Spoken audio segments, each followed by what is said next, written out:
All right, everybody. This is Jack at the Paranormal Intelligence Agency, bringing you another video.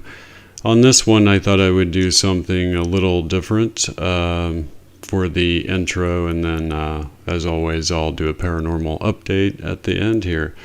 So what I've done is I've taken all of the best known or highest quality Sasquatch face photos, and I've put them all together side by side. Most of the photographs on here, I know the people who actually took the photographs, obviously. I've met Bob Gimlin, but I didn't know Patterson and Gimlin personally. Likewise with the Beast of Seven Shoots, which I will talk about. But on the ones that you'll see, I'll comment on who the researchers are and how they were able to obtain those photographs. But I thought it was important to do this so that people can see the wide genetic diversity in these creatures. There are still many mysteries when it comes to these animals, and the fact that their faces differ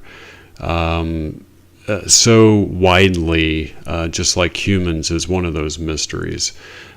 Each one of these creatures looks like an individual, just like humans look different from one another. And it's different than like in a great ape population where every animal really resembles one another. With the Sasquatch creatures, it doesn't appear to be that way.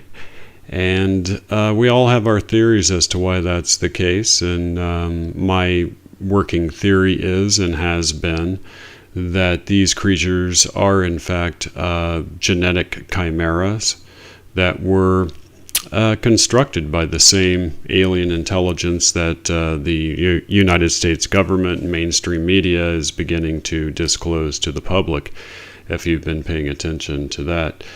So these creatures, as I explained on Beyond Belief with George Norrie, have abilities that are way beyond any other animal on the planet. And there's just a huge gap between what they can do and what any other life form can do on the planet.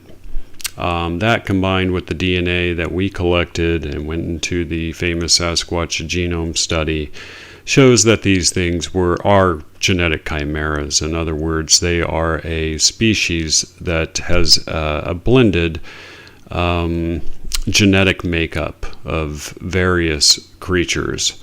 This is done on such a high technological level that only an alien intelligence could have done it. We are doing some chimera work in the United States and around the world, but obviously nothing as advanced as what this work would be. So anyway, what we're going to do is I'm going to show you face after face of each one of these animals and talk about them. So let's get started here. Everyone in the Bigfoot community knows who Patty is. What's fascinating to me is that there are still people who deny that this was a real creature. This was 1967. The most advanced monkey costumes in the world were on the sets of the Planet of the Apes movies. And you can readily see how much different they look than this supposed costume.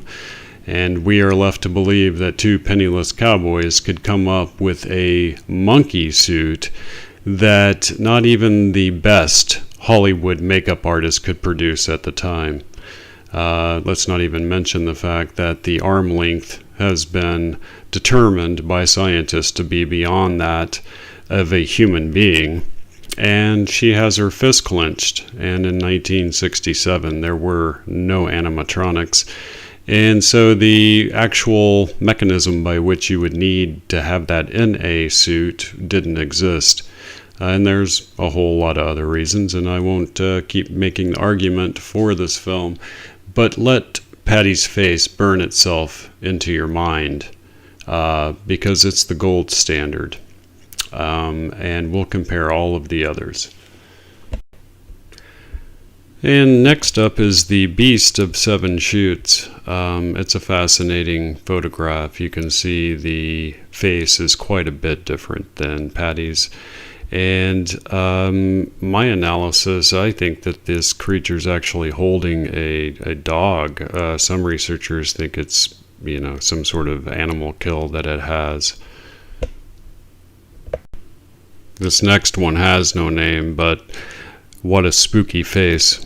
And Mark Abel of Colorado Bigfoot Research didn't even know that this thing was watching him as he took his film in the Holy Cross Wilderness at 9,000 feet that day.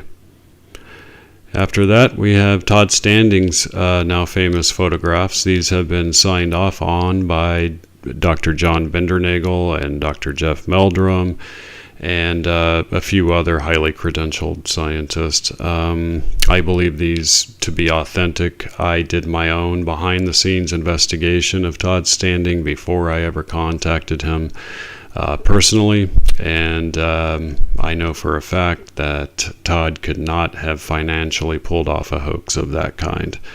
That with ongoing photographic evidence and the fact that many scientists that he's interacted with believe that the photographs are real, tells me that high probability, no hoax, these are real faces. This next guy is very spooky. This was captured on the North Carolina High Falls hiking trail and was sent to me and JC Johnson at Crypto Four Corners. The animal only appeared in 2 or 3 frames of the film. It was actually filmed by a man who was on that hiking trail, didn't realize he had even caught it on film. And as you'll see, we blew the face up and then stripped away the blue light to reveal what looks to me like just a really scary prehistoric looking like creature. And this particular creature, you can see the strange human-like features on the lower face, and yet the upper face has the typical Sasquatch features.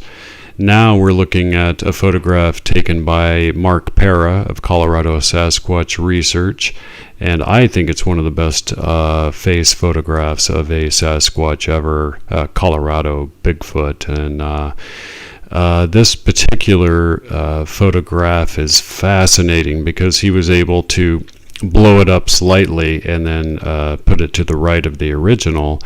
And you can see what appears to be a baby up on the left shoulder, neck area of the animal. We see the white lower lip.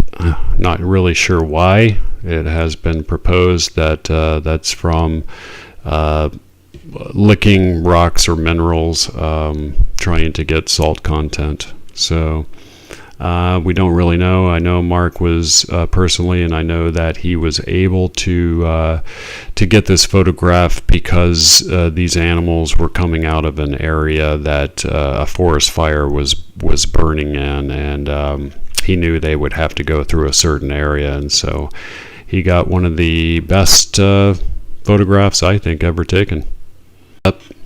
Next up is also a photograph obtained by Susan Crone and Mark Para of the Colorado Sasquatch Research in 2016. Now, notice the individual or the dark area that's just around the top left boulder, because that shadowy area is actually a creature. And when the blue light was stripped away, what it showed was an amazing animal, a truly paranormal photograph of what this creature was that was peering out over the boulders.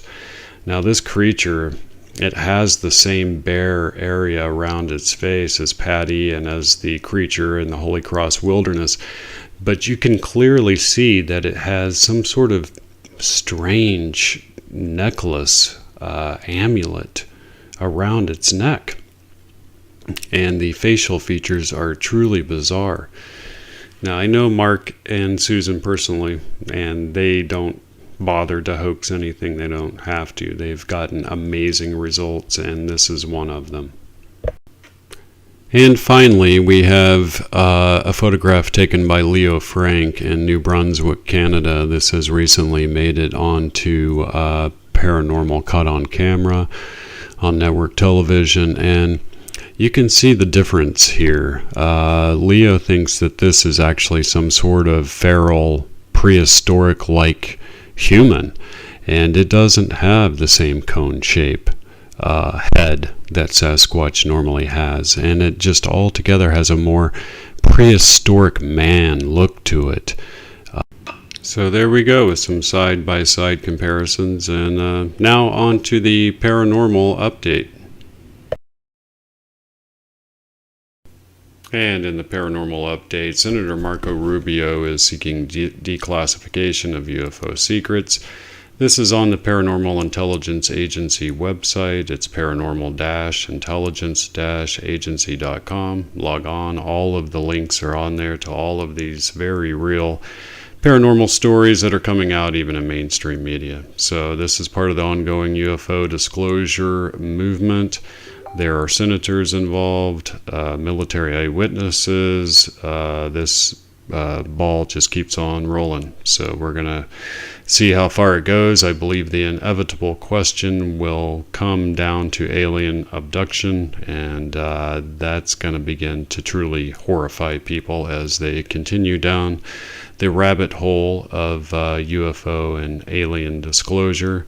We've got another story about the Pentagon UFO unit will make some of their findings public going forward. So you're going to have ongoing disclosure of these craft. The links to all of these stories are right on the website. If you click on it, it'll take you right to the actual source. This one's in the New York Times.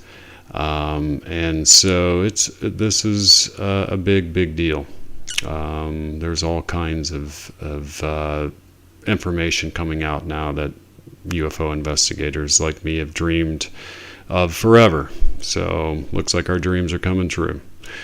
Next is the recent photograph of the Loch Ness Monster, supposed photograph. Upon investigation, researchers discovered that this was taken, in fact, by a man who was a 3D artist.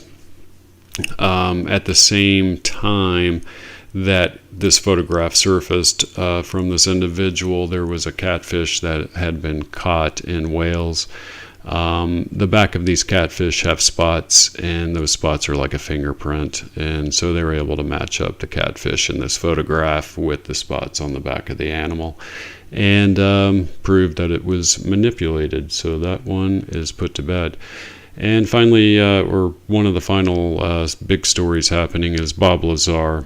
This is a guy that everybody in the UFO community knows, and now it looks like all of his claims are true, and we have to assume that everything he was saying was in fact correct now and move our way backward from there. But I suspect that Bob is a very genuine person, and he did his best to let the public know about some very, very disturbing things, and this alien presence could be terminal for the human species.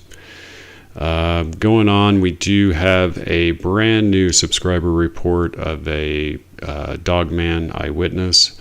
The account contains details in it that I have never come across in any other Dogman encounter.